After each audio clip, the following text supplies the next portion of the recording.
40년 가까이 됐는데 제가 교사 강습회, 여름 성경학교를 앞두고 교사 강습회를 각 이제 노회마다 할 때 제가 그때 여름 성경학교 공과책을 집필한 그 부분이 있어서 강습회 강사로 이렇게 쭉 다닌 적이 있어요.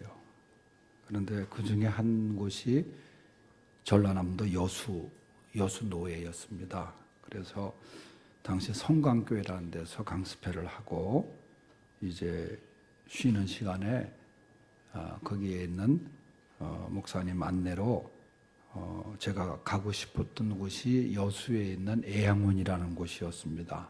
거기는 음성 나환자촌인데 거기에 있는 애향교회, 우리 교단의 큰 어른이셨던 손양원 목사님이 목회하셨던 교회를 제가 보고 싶다고, 그래서 거기 교회를 이제 지금은 새로 잘 지었습니다만 짓기 전에 교회를 돌아보고 그 예배당에서 좀 떨어진 곳에 바닷가에 손양원 목사님의 무덤, 그리고 1948년 여순 반란 사건 때 공산당들에 의해서 이제 강목으로 죽임을 당한 그 두 아들, 그러니까 무덤 셋이 손 목사님하고 그 두 아들 무덤이 앞에 있는 곳에 가서 제가 기도를 하고 돌아왔어요. 여러분도 그 이야기를 많이 들으셨겠지만은 1948년도에 여수와 순천에서 이 공산주의자들이 반란을 일으켜서 우리 국군을 습격을 하고 또 우리 예수 믿는 사람들을 이제 죽이고 했던 그런 반란 사건이 있었습니다. 그런데 그 아들 둘이 죽었을 때가 손 목사님 교회에서 부흥사를 모셔서 부흥회하는 기간이었어요. 그때 아들 둘이 죽었다는 소식을 이 목사님이 듣습니다. 그래서 부흥 강사가 이 두 아들의 장례를 집례하는 또 그 일까지 하게 되었어요. 참 기가 막힌 일 아니겠어요? 아들 둘이 한꺼번에 이제 공산당에 의해서 죽고, 그래서 이제 그 교회당에서 장례식을 하는데, 장례식은 이제 참 이 목사 그 부흥 강사가 주관하면서 지내게 됐는데, 마지막에 이제 유가족 대표로 이 손 목사님이 나오셔서 인사를 하는 시간이었어요. 그 인사가 정말 한편의 복음과도 같은 참 은혜롭고도 사람들에게 큰 감동을 주었던 그런 인사였습니다. 그걸 그대로 여러분들에게 전해 보면은, 여러분들 내 어찌 긴 말에 답사를 드리리요. 내가 아들들의 순교를 접하고 느낀 몇 가지 은혜로운 감사의 조건을 이야기함으로 대신할까 합니다. 첫째는 나 같은 죄인의 혈통에서 순교의 자식들을 나오게 하였으니 하나님께 감사합니다. 둘째는 허다한 많은 성도들 중에 어찌 이런 보배들을 주께서 하필 나에게 주셨는지 그 점 또한 감사합니다. 셋째는 삼남 삼녀 중에서 가장 아름다운 두 아들 장남과 차남을 바치게 된 나의 축복을 하나님께 감사합니다. 넷째, 한 아들의 순교도 귀하다 하거늘 하물며 두 아들의 순교 하나님 감사합니다. 다섯째, 예수 믿다가 누워 죽는 것도 큰 복이라 하거늘 하물며 전도하다 총살 순교 당함이니 하나님 감사합니다. 여섯째, 미국 유학 가려고 준비하던 내 아들 미국보다 더 좋은 천국 갔으니 내 마음이 안심되어 하나님 감사합니다. 일곱째, 내 사랑하는 두 아들을 총살한 원수를 회개시켜 내 아들로 삼고자 하는 사랑의 마음을 주셨으니 하나님 감사합니다. 여덟째, 내 두 아들의 순교의 열매로서 무수한 천국의 열매가 생길 것이 믿어지니 우리 아버지 하나님께 감사합니다. 아홉째, 이 같은 역경 속에서도 이상 8가지 진리와 하나님의 사랑을 깨닫는 기쁜 마음, 여유 있는 믿음 주신 우리 주 예수 그리스도께 감사합니다. 끝으로 나에게 분이 넘치는 과분한 큰 복을 내려주신 하나님께 모든 영광을 돌립니다. 이 일들이 옛날 제 아버지, 어머니가 새벽마다 부르짖던 수십 년간의 눈물로 이루어진 기도의 결실이요, 나의 사랑하는 한센 나병 환자 형제 자매들이 23년간 나와 내 가족을 위해 기도해 준 그 성의의 열매를 믿어 의심치 않으며 여러분께도 감사를 드립니다. 참 유명한 10가지의 감사하지만은 여러분도 얼마나 힘들겠어요. 살기가 얼마나 힘듭니까? 이 손양원 목사님이 하나님의 은혜를 두 아들을 잃고 10가지 감사를 드렸는데 혹시 여러분 내가 오늘 이 시간 이제 11월 마지막 주일 내가 하나님의 은혜를 생각하면서 10가지 감사의 기도를 적는다고 하면은 내가 어떤 감사의 기도를 적을 수 있을까? 한번 생각해 볼 수 있길 바랍니다. 본문 12절에 보면 나를 능하게 하신 그리스도 예수 우리 주께 내가 감사함은 그랬어요. 우리 주께 내가 감사함은. 여러분 바울은 항상 주님께 감사를 잊지 않은 사람이에요. 그의 삶에 있어서 감사가 끊지 않았어요. 끊어지지 않았어요. 특히 그가 말한 데살로니가 전서 5장 18절에 범사에 감사하라. 그래서 모든 일에 감사하라. 기쁜 일이 있어도 어려운 일이 있어도 아픈 일이 있어도 감사의 틈바구니를 찾아서 감사하라.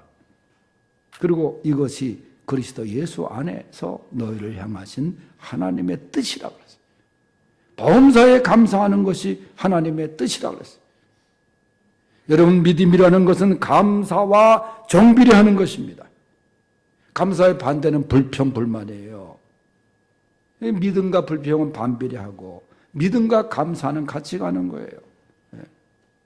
믿음이 있으면 감사하는 거예요.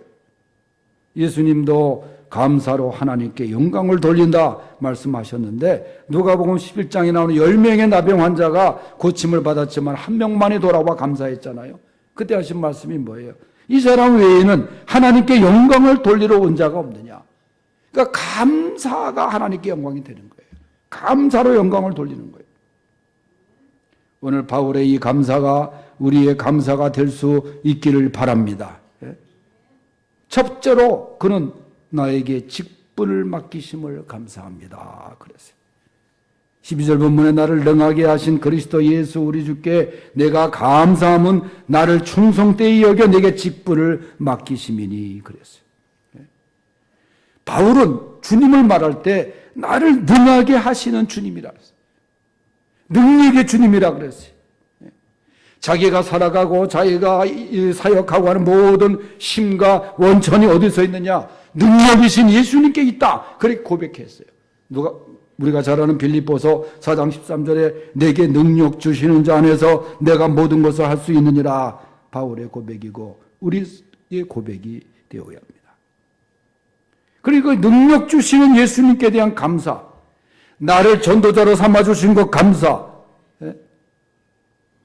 이처럼 우리에게 능하게 하시는 주님께서 우리에게 성도의 직분을 주신 것 감사, 집사의 직분 주신 것 감사, 찬양대 직분 주신 것 감사, 장로 직분 주신 것 감사, 이 감사가 우리에게 있어야 되는 것입니다.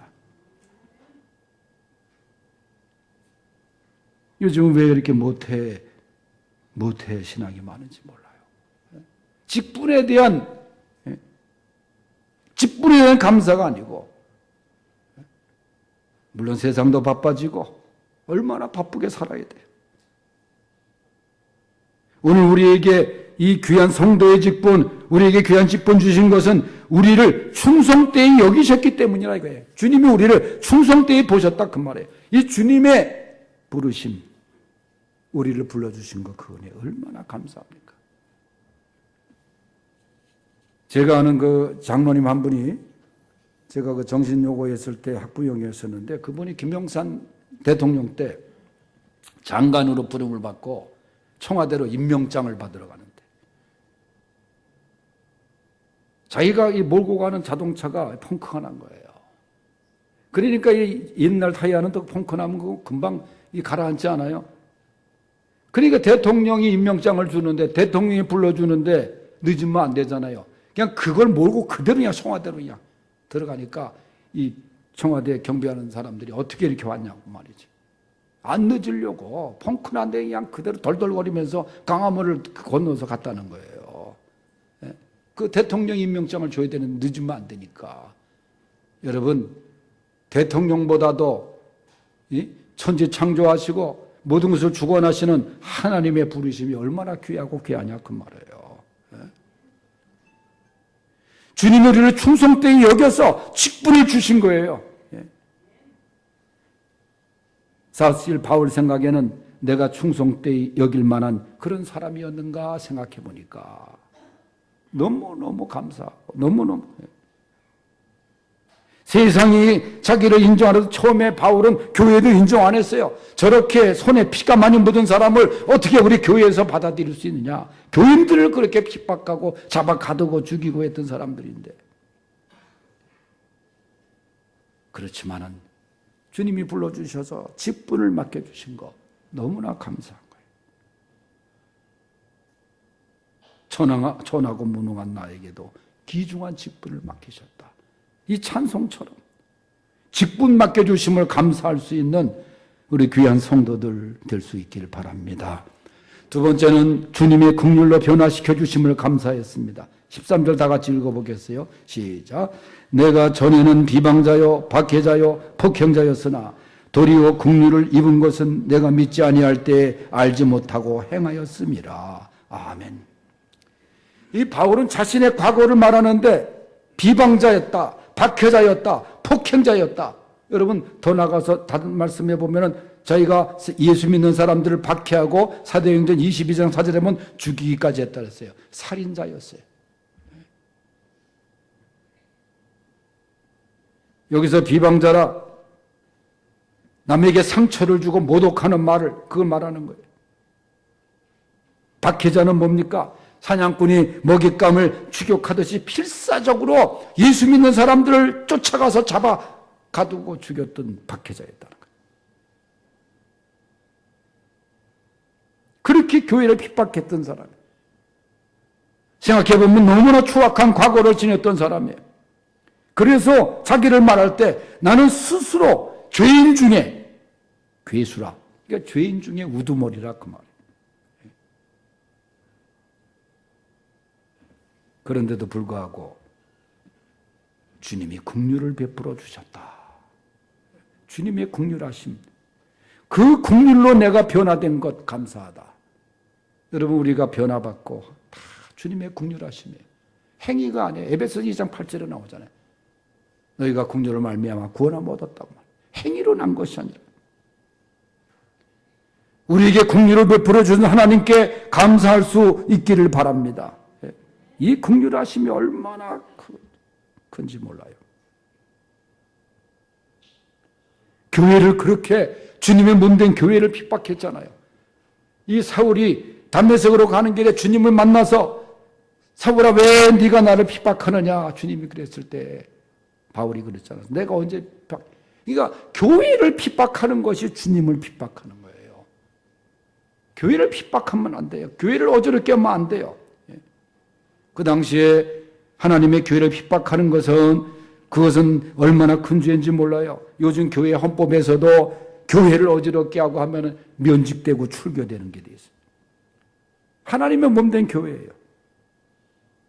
그러한 바울도 용서함을 받았습니다. 긍휼로 용서함을 받았어요. 하나님은 그의 죄에 대해 묻지 않으셨어요. 예수님이 다 죗값을 치르셨기 때문에 하나님의 은혜는 참으로 놀랍고도 감사한 일입니다. 온갖 나쁜 짓을 다 저질렀던 바울이지만 하나님의 긍휼로 용서받고 하나님의 사람이 된 거예요. 비방자, 박해자, 폭력을 행사했던 살인자, 하나님이 과거를 묻지 않으시고 그를 변화시켜 주신 거예요. 과정 속에 여러 가지가 있었죠. 사도행전 7장에 보면은 이 초대교회 집사 중에 첫 번째 순교자 스데반이라는 사람이 있었는데 돌에 맞아서 순교를 당합니다. 얼마나 돌을 많이 맞았으면 피투성이가 돼가지고 이제 숨이 마지막 끊어지기 직전에 사람들이 글쎄 그 시신 같은 스데반을 누구한테 던졌냐? 이 사울 발 앞에 던졌다 그랬어요. 그러니까 바울이 이렇게 쳐다보고 사울이 이게 동정심이 없이 그 죽음을 마땅히 여겨더라 성경은 말해요. 잘 죽었다. 너 잘 죽는다. 당연히 죽어야지. 이상한 도를 전파하고. 근데 생각해보고 왜 그 수많은 사람들 중에 이 사울의 발 앞에 스데반을 던졌을까? 그게 이 사울에게 가장 아주 기억이 깊었던 기억 중에 하나였을 것입니다. 그런 사울이 나중에 또 순교의 제물이 되잖아요. 위대한 초대교회를 이끈 지도자가 되지 않았습니까? 이 거듭남의 변화, 성령의 역사로 변화를 받은 것, 얼마나 이게 감사한 일인지. 그래서 바울은 이 은혜를 잊지 않았다는 거예요. 우리도 바울처럼 주님을 몰랐으나 긍휼하심으로 주님을 믿게 하셨고 주님의 자녀로 변화시켜 주신 그 은혜에 감사할 수 있기를 바랍니다. 세 번째는 본이 되게 하심을 감사한다 그랬어요. 16절 다 같이 시작. 그러나 내가 긍휼을 입은 까닭은 예수 그리스도께서 내게 먼저 일체 오래 참으심을 보이사 후에 주를 믿어 영생 얻는 자들에게 본이 되게 하려 하심이라. 아멘. 내가 긍휼을 입은 까닭은 예수님께서 나를 오래 참고, 내가 그렇게 못되게 그랬었는데 참고, 이 하나님의 인내하심, 주님의 인내하심. 여러분 얼마나 하나님이 참으셨습니까? 하나님이 참으시지 않고 우리에게 행위대로 심판하시고 벌을 주시고 그런다면 남아있을 사람이 누가 있겠어요? 하나님이 참으시는 거예요. 당자를 참으신 아버지의 마음, 호세아의 그 사랑의 인내, 이 하나님이 참고 기다리시고 끝이 없는 사랑으로 참으셔서 사울을 바울 되게 하시고 그러면서 영생 얻는 자들에게 나를 본이 되게 하셨다. 내가 과거에 죄인의 괴수였지만은 주님을 모르고 살았지만은 주님의 긍휼로 구원의 본이 되게 하셨다는 거예요. 그 은혜가 감사하다. 제가 CCN을 녹화하면서 사형수에 대한 얘기를 했어요. 어느 사형수가 하나님을 믿고 그 은혜를 감사하고 자기 신앙을 표현을 하는데 자기 방에서 쓸 수 있는 것은 세탁비누밖에 없으니까 세탁비누에다가 날카로운 조각 칼도 줄 수가 없어요. 감옥 안에는 플라스틱으로 된 수조입니다. 그러니까 무기가 될 수 있는 것은 반입이 안 되니까 그 무딘 수조로 세탁비누를 조각을 해가지고 예수님이 십자가에 달리신 상을 2개를 만들었어요. 제 방에 그게 있습니다. 그걸 방송국에 갖고 가서 보여줬어요. 너무 은혜가 감사하다는 거예요. 그 표현을, 신앙의 표현을 주님의 십자가 상을 표현을 했어요. 이 바울이 본이 되었다. 여러분, 그렇다고 하면은 우리 수지광성교회의 믿음의 본이 될 만한 우리 성도들이 다 될 수 있기를 바랍니다. 우리 본이 될 수 있는 신앙, 본받을 만한 신앙, 본받을 만한 헌신, 봉사. 디모데전서 4장 12절에 보면 바울이 디모데에게 이런 말을 해요. 누구든지 내 연소함을, 이것은 어린아이라는 말이 아니에요. 이 청장년 때입니다. 디모데. 업신여기지 못하게 하고 디모데야 오직 말과 행실과 사랑과 믿음과 정절에 대하여 믿는 자에게 본이 되어라. 그런 말을 해요. 디모데에게 한 얘기입니다. 본받을 만한 신앙에 우리 성도들 될 수 있기를 바랍니다.